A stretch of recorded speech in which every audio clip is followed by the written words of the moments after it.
malo kida, nije idealno, ali nije ni tupo, taman je dobro.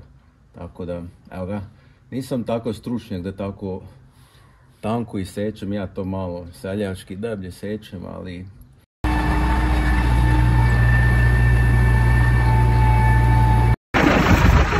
Evo ga, raspo se ležaj. Evo. Super, perfektno. Ajde vidimo, jel mogu bez točke ili ne mogu, probat ću. Tako da meni oranje apsolutno nije prioritet. Kažem, volio bi dobar plug, ali to mi je na ono 5., 6. mjestu možda.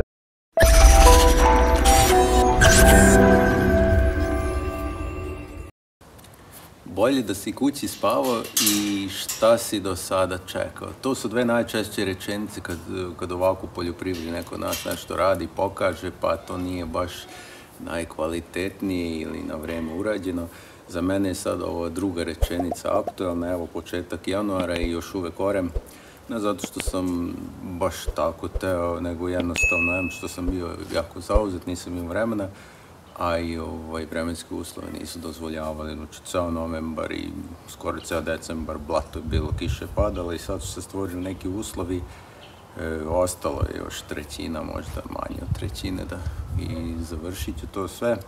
Nego ono što sam ja teo u ovom videu da pokažem moje uslove, baš ne optimalne uslove. Nisam tu pre svega mislio na blato ili tako nešto, nego kad imate neki skromniji plug, neke skromnije uslove, a ni uslovi na njivi nisu baš idealni, na što onda treba obratiti pažnju, kako sve to treba udesiti, podesiti da oranje bude prihvatljivo. Inače, oranje za mene nije najbitnija operacija, ja ne znam zašto se to tako pontecira na internetu. Znači, svi postavljaju video u oranju, 90% to i možda 10% ostalo. To me apsolutno nije jasno. Ako vi znate, napišite u komentarima, ali ajde, da se i ja pridružim. Ajde vidimo koje su te stavke koje su bitne da sve bude ok, koliko toliko. Ajde idemo prvo od pluga, od samog pluga, pa i celog agregata plug traktor. Znači, bitno je, što kod mene nije sad situacija, da plug bude odgovarajući za traktor. Pa ovdje kod mene otprilike na 1 cm zahvata pluga ide 1 konjska snaga otprilike, to je onako optimalno. Znači, evo ovaj traktor 81-2 konja, znači zahvat da ne bude više od 80 cm, ovdje sad zahvat 105 cm, trobrazni plug od 14 coli, ali eto, pokazat ću vam kako može da se nekako izgura sa ovim plugom i ovim traktorom neko zglavno oranje. Ono što je pre svega bitno, da daske budu skroz glatke, znači da zemlja klizi lako po njima, da dobro prevrće, jer to je bitno naročito ako brzina nije baš neka velika, to jest odgovarajuća, ne minimum nekih 5-6 km na čas, onda da lepo obrće zemlju. Tu je još bitnije da bude što ova površina skroz glatka, ko ogledalo. Kod mene malo zaređelo, evo 2 dana nisam, pre 3 dana sam koristio plug i nisam namazao, pa je malo krenulo da rđa, ali nije strašno. Znači, prva stavka, daske moraju da budu skroz glatke. Druga stavka, ako već imamo veći plug nego što bi trebalo, onda barem taj plug da bude, u stvari ravnici, da budu oštre.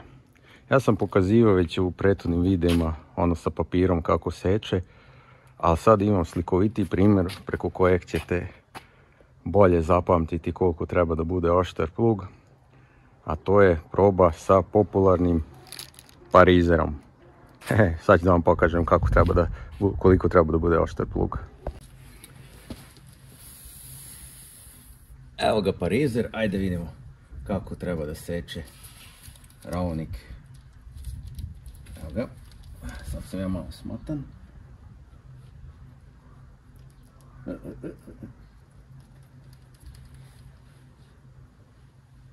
malo kida, nije idealno, ali nije ni tupo, taman je dobro.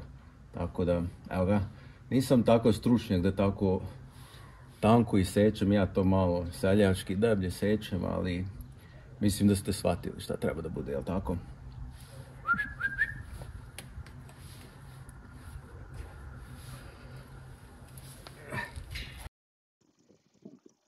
Evo ga za danas, ostao samo ova jedna njiva, jača mi je tu bio, to je istanjirano, ali ima puno žetvenih ostataka, znači ništa nisam skidao, nisam balirao slamu, sve je tu ostalo. Krećemo od sredine, pošto prošle godine sam tu išao na razor, ima ovako kanal u sredini, sad znači krećem sa prekopom od sredine pa prema ivicama. Znači eto još jedna stavka kad je skromniji plug, treba pogoditi vreme, znači da bude mokra zemlja, ali ne gore nego ispod da bude mokra. Sad je ta situacija, a ako je blato onda treba sačekati da smrzne i onda raditi. To je najbolje kad je blato i kad smrzne, onda je dole mekano, a odozgore može traktor ide na šlajfuje, napravi cirkus. Tako da to je jako bitno da ciljati da budu dobri vremenski uslovi, kad samo agregatiranje nije odgovarajuće, znači nije dovoljan jak traktor ili plug nije dovoljno kvalitetan, onda treba baš ciljati vrijeme, znači ne može onda kad god hoćemo nego kad su najbolji uslovi. Ajde krenemo pa da vidimo sad ovo ide.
Evo ga, krenuo sam, u stvari sad sam već napravio par prolaza, evo ovako izgleda, solidno, nije idealno, nije perfektno, ali da se vratimo na temu ovog videa, ovo nije ni Lemken, ni Kunmaster, ni Pottinger, nije čak ni Regent, nego je Leopard Lemming kombinacija, znači domaće, tako da sa ovakvim plugom ko ovako uradi, onda sa Lemkenom, ja ne znam šta bi radio. Tako da, ali ajde, neću sad da se pretjerano hvalim, ajde. Nego da vidimo šta ovdje još uvijek nije dovoljno dobro. Znači, uzduž i popreko treba horizontalno da stoji plug. Vidite, evo horizont, malo je nagnut unazad, to sam namjerno tako teo. Međutim, malo pada na onu stranu pada. I zbog toga prva glava još uvijek više zahvata nego što bi trebalo. Tako da to moram da vratim. Sad mislim da je ovaj mehanizam već dignut skroz, to ne mogu više, ali ovaj mogu da spustim. Tako da ovaj će da gura na dole. Ali aj probat ću prvo onaj da podignem, možda uspijem, ako ne onda ću ovaj tu da spustim. I ono što je bitno, znači treba da zapamtite kad dobro stoji plug sve, znači kad ste dobro podesili. u kojoj poziciji ovo, koliko ovdje još ima santimetra do kraja, na primjer, koliko je ono dignuto skroz, koliko ovdje ima, to neke mere zapamtite da ne morate sljedeći put da se patite, da znate već unaprijed koliko treba da podesite. Tako da, samo da ovako nastavim i bit će ovo dobro. Dobro, samo vidim da traktor se muči malo, ne jako, ali muči. Nije strašna temperatura, neki 50-55 stepeni voda u traktoru, ali neću ni toliko da bude. Tako da, aj još ovo da podesim pa da vidimo jer će biti bolje. Evo samo još i dubinu da vidimo. Znači,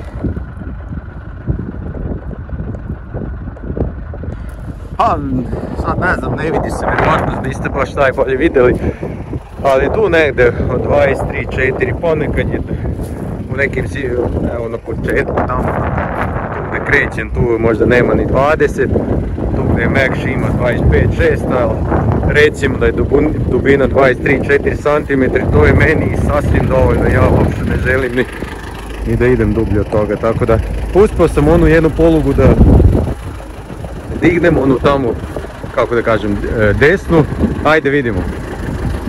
Kako sad prva glava zahvata, to mi je najbitnije, to kad teško ide traktor onda vjerovatno prva glava puno zahvata, ako uporno stoji prema prvoj glavi, ali ajde vidimo, ja sam uspio tu nešto podesiti.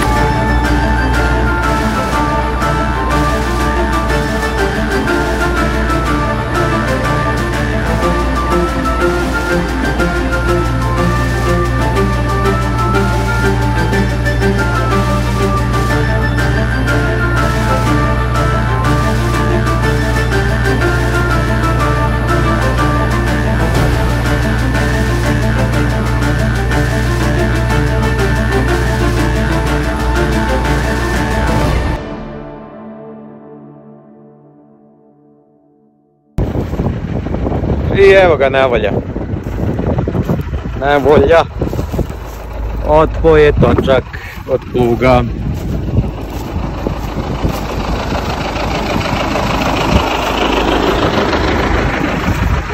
Evo ga, raspo se ležaj. Evo. Super, perfektno. Ajde vidimo, jel mogu bez točka ili ne mogu, probat ću.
Evo, uspevam nekako da uradim ovo bez onog točka na plugu. Znači hidrolika drži, pa smanjio sam neku dubinu, mislim, ne neku dubinu, smanjio sam dubinu na nekih 20 cm, možda 21, 2, u nekim situacijama možda 18, 19, ne zato što hoću, nego jednostavno toliko uspevam ovako držeći na hidrolici plug. Nije ovo posao s ovim traktorom ići bez plužnog točka, ali šta je tu je, može, ali nije baš neki posao. Tako da ništa, ajde ovo da završim i kući. Danas ništa, znači dalje neću raditi. Evo, zapeo je ovdje. Sad radim, ali eto, za ovaj video taman, nepovoljni uslov. Evo još jedan uslov koji nije povoljan, nego je katastrofa. Bez jednog dela pluga oremo, ali šta da se radi. Idemo dalje, ajde.